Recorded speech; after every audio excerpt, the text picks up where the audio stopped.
하나님 감사합니다. 오늘도 하나님께서 우리에게 주신 하나님의 은혜가 너무 크기에 그 사랑 의지하며 주님 앞에 나왔습니다.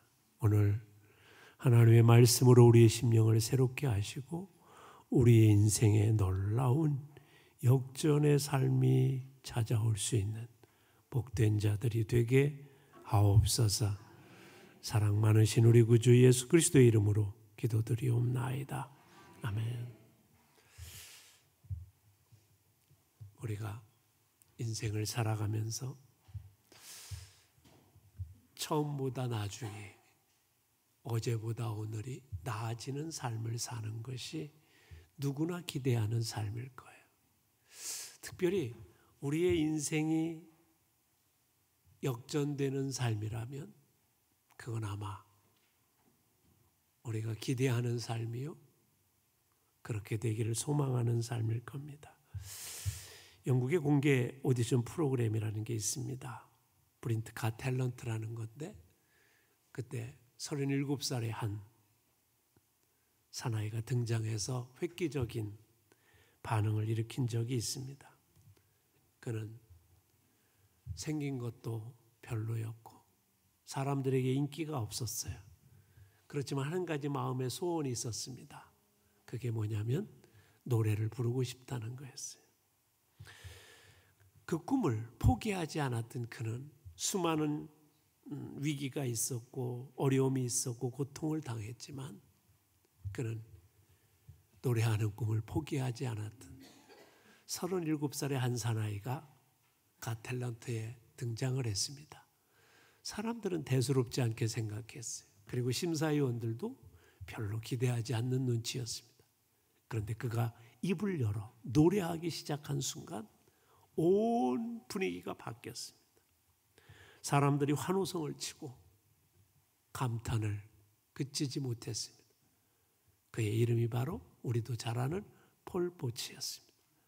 그는 오늘날도 세계 각국을 돌아다니면서 희망의 전도사로 사용되고 있습니다.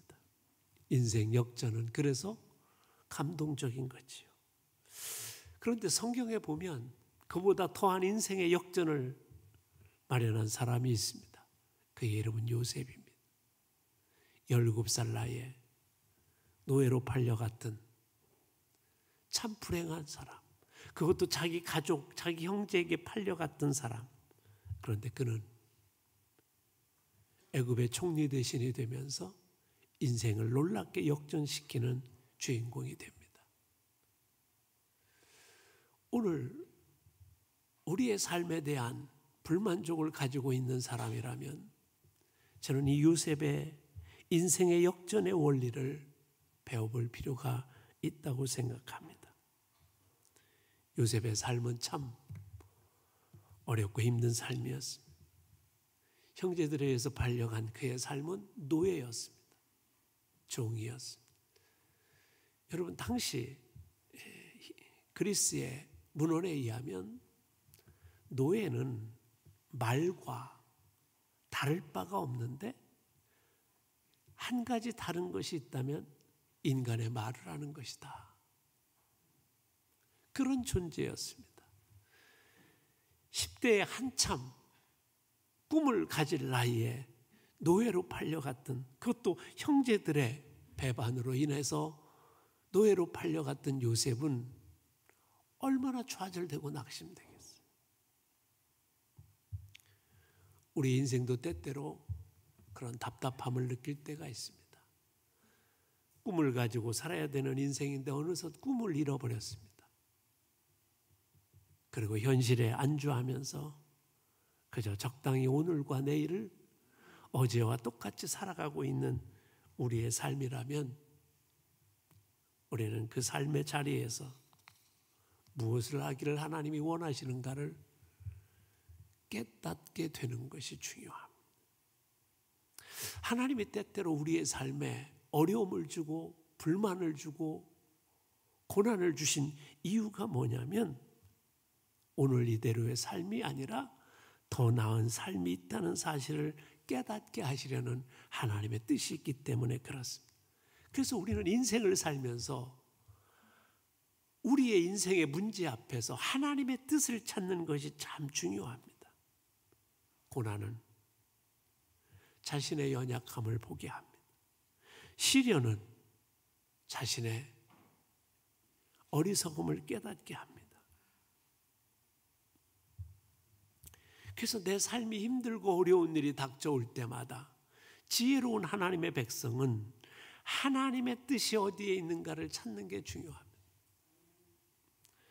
하나님께서 430년 동안 이스라엘 백성을 애굽에서 고생하게 하셨습니다. 그런데 마지막 순간에 얼마나 큰 고통을 당하는지 일부러 그들이 자식을 낳지 못하도록 학정을 하고 아주 그들에게 고통을 줍니다. 그래도 태어나는 아이들은 다 죽이라는 명령을 내립니다. 왜 그렇게 애굽의 삶을 고통스럽게 만들었을까요?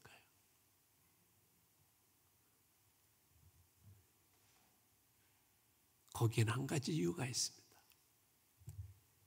그 애굽의 삶, 그 종노릇의 삶에 만족하지 않게 하시려는 하나님의 거룩한 불만족을 만들어내시는 고통이었습니다. 그 뜻을 아는 자들은 뭐예요? 아, 하나님께서 우리에게 주신 것이 있지, 꿈이 있지. 가나안 땅이라는 축복. 아브라함에게 약속하시고 이삭에게 약속하시고 야곱에게 약속하시고 우리 믿음의 조상들에게 약속하셨던 그 꿈이 다시 한번 생각나게 하시려는 하나님의 계획이었음을 민족의 지도자들은 깨닫게 됩니다. 여러분, 그래요. 때때로 우리가 인생을 살면서 야, 이렇게 살아서는 안 되지. 우리의 삶에 대한 거룩한 불만족을 갖게 되는 것은 하나님의 계획입니다.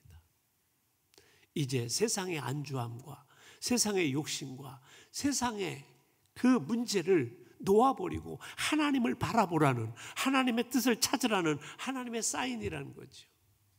여러분, 아프리카에서 원숭이를 잡는 법 제가 얘기한 적이 있는데 기억하시지요?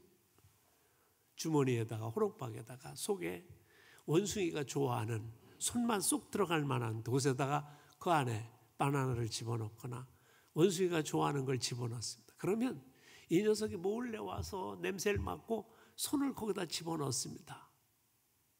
그러면 바나나를 잡으면 이제 안 빠지는 거예요. 빠지는 방법이 딱 하나 있습니다. 뭘까요? 바나나를 놓으면 되는 거예요. 근데 이 욕심이 이 원숭이를 사람이 올 때까지 붙잡게 돼요. 결국에서는 어떻게 해요? 사람에게 잡히게 된다. 오늘 우리의 삶도 마찬가지입니다.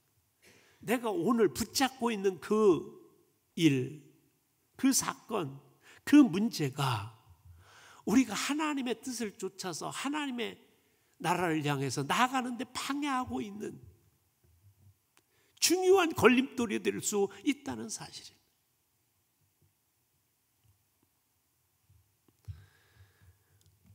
우리를 붙잡고 있는 나쁜 습관일 수도 있고, 그것은 우리가 잘못된 어떤 욕심일 수도 있고, 그것은 어떻게 보면 오늘의 삶을 하나님의 백성답게 살지 못하게 하는 이 세상의 욕심일 수 있습니다. 그걸 놓아버려야 되는데 그걸 붙잡고 이것 아니면 내가 살 수 없을 것 같은 착각 속에서, 이것 아니면 내가 존재하는 이유를 깨닫지 못할 것 같은 그 불안함 속에서 그 세상의 것을 붙잡고 있는 한 우리는 뭐예요? 하나님의 인도하심의 길로 나갈 수 없는 거죠. 그래서 한번 생각해 봐야 돼요.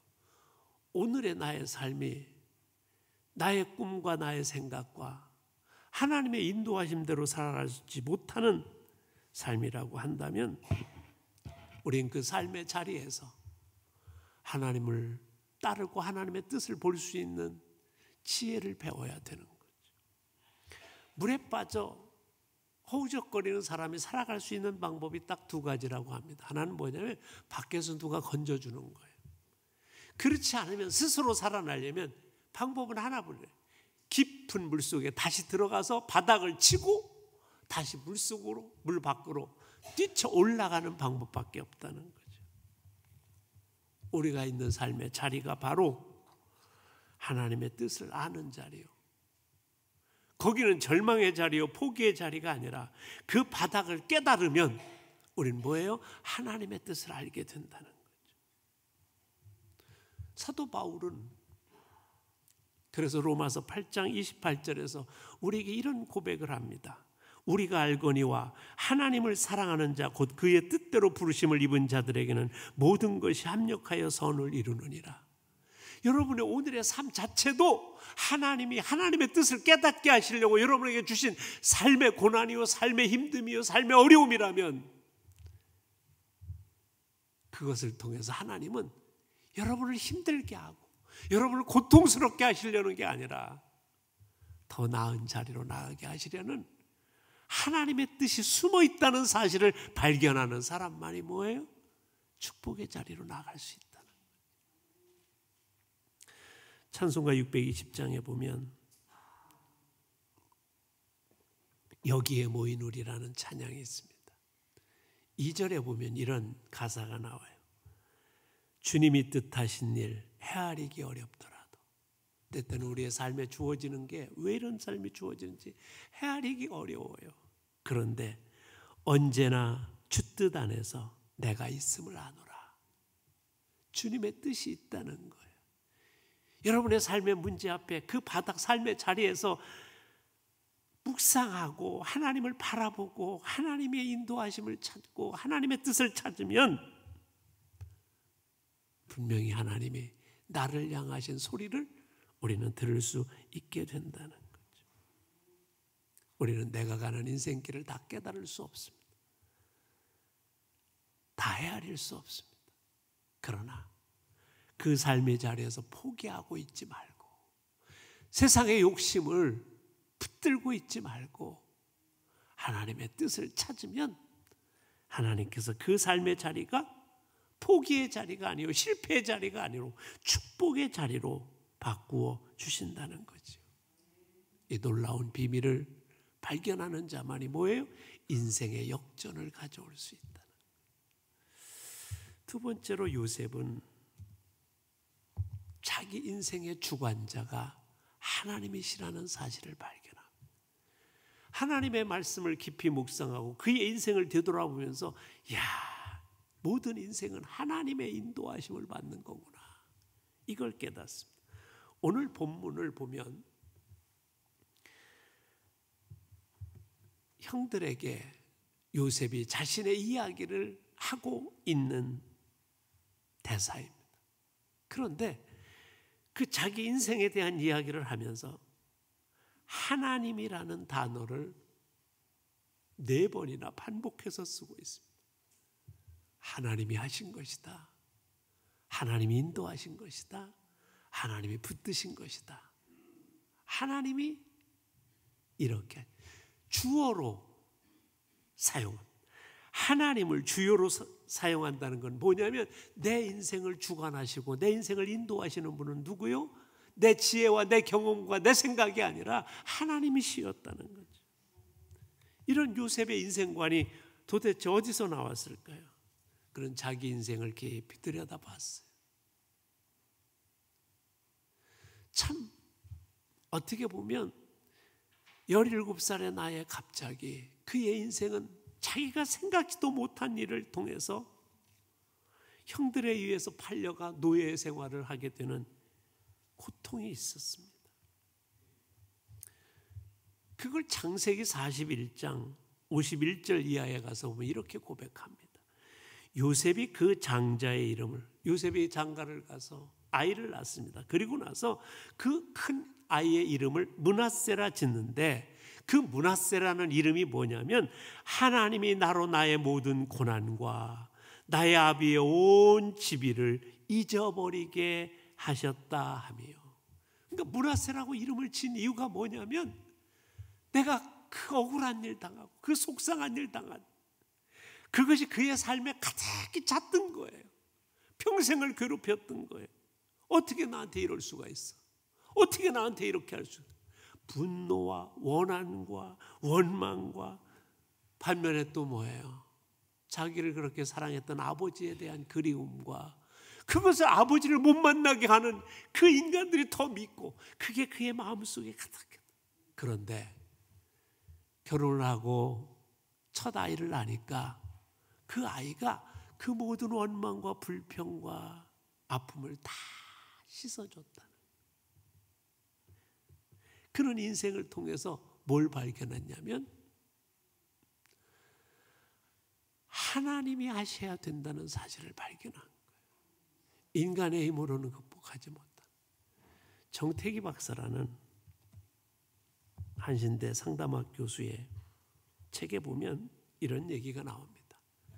인간이 어떤 상처와 아픔을 받으면 하루에 한 600번 정도 우리 자율신경계통을 통해서 자극이 일어난답니다.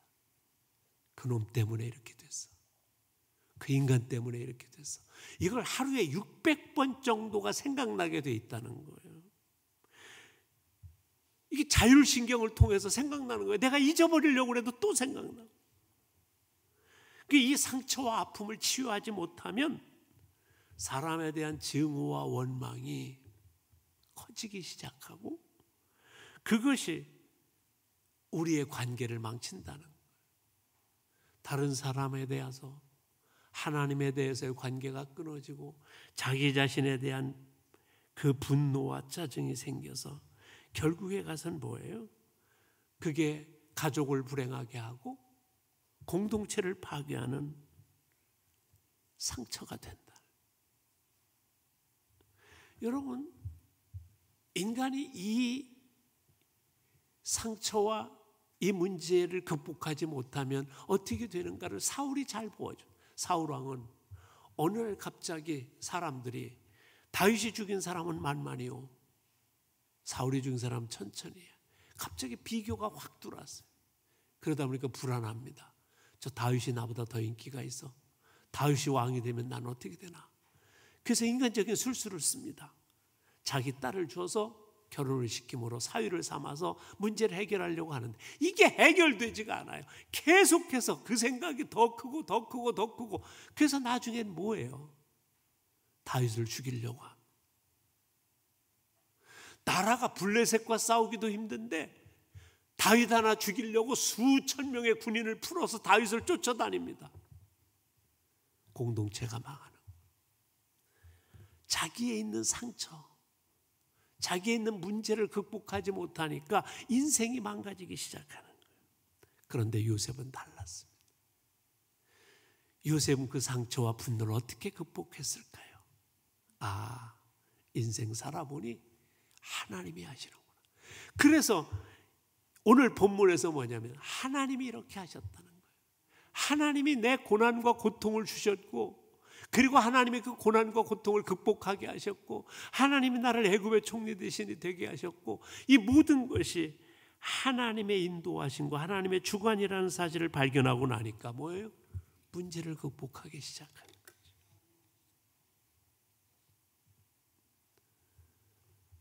사랑하는 성도 여러분, 요셉이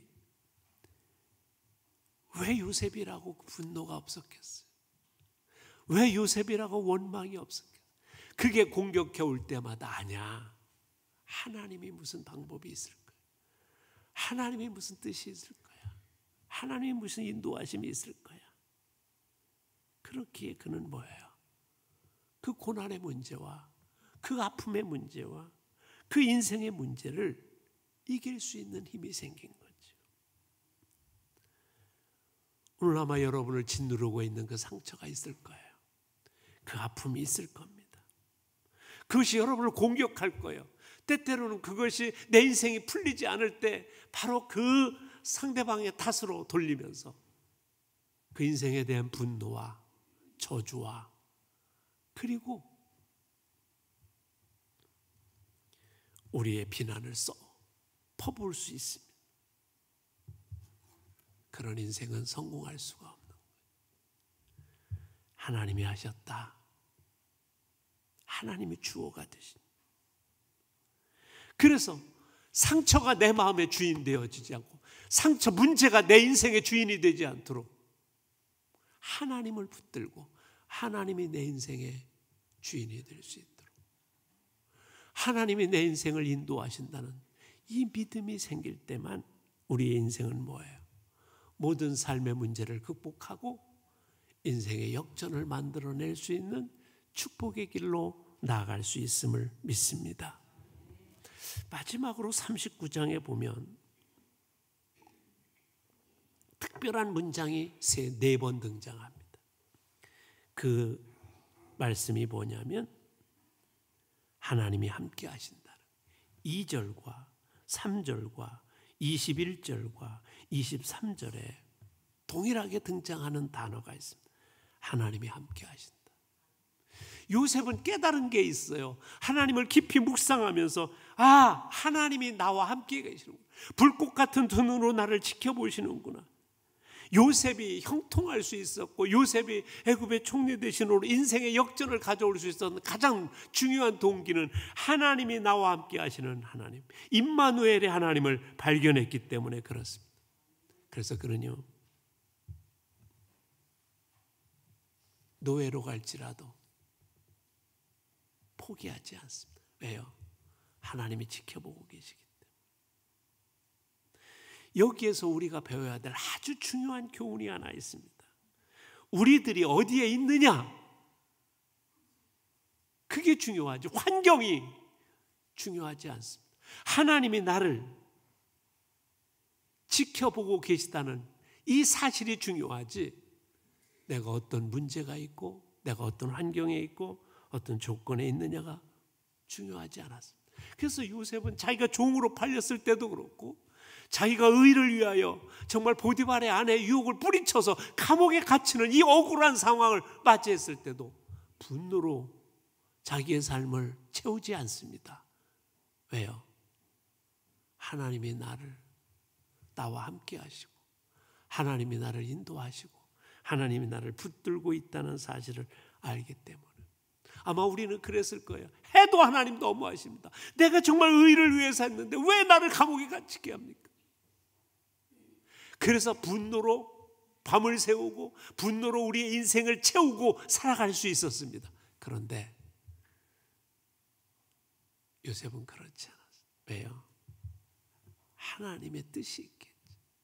하나님의 인도하심의 손길을, 하나님이 지금도 나와 함께 하신다는 믿음이 있었기 때문에 감옥에 갔지만 그는 그 속에서도 최선을 다합니다. 왜요? 하나님이 지켜보고 계시기 때문에. 어떤 상황 속에서도 하나님의 시선을 의식하는 사람은 우리의 인생을 허비하지 않습니다.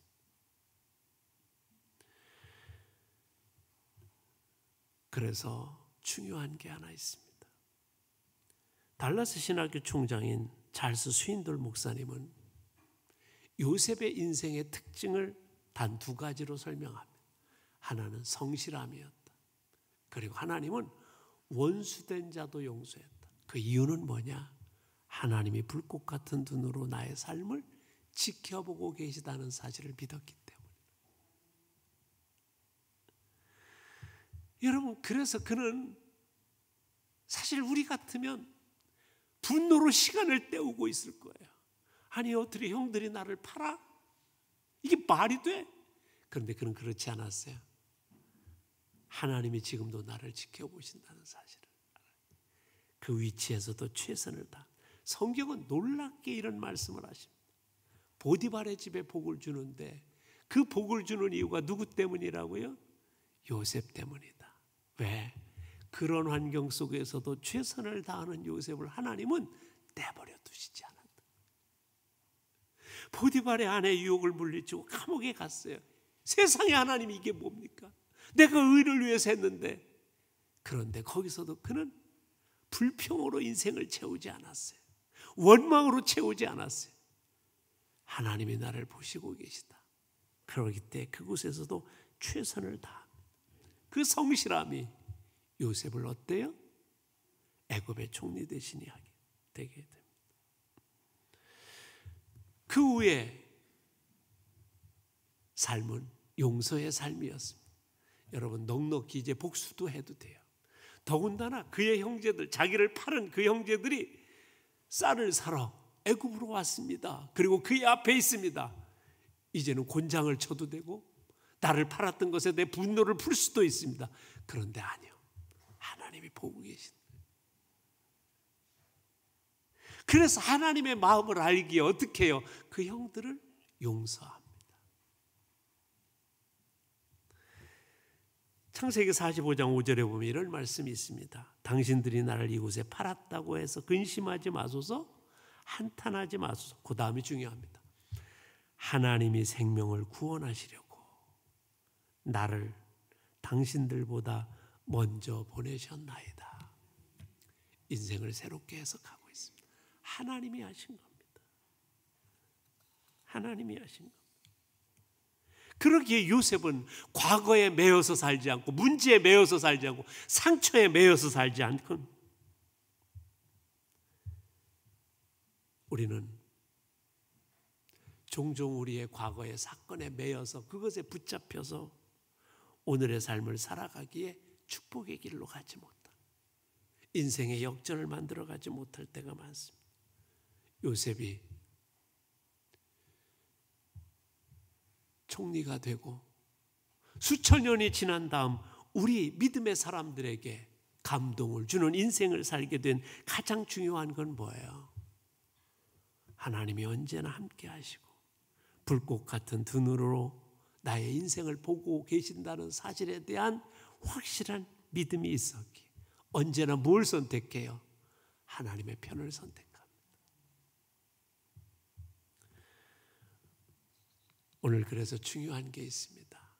여러분의 삶을 문제가 채우지 않도록 하십시오. 여러분의 삶을 상처가 채우지 않도록 하십시오. 여러분의 삶을 분노와 원망과 불평이 여러분의 삶을 가득 채우지 않도록 하십시오. 주님이 보고 계십니다.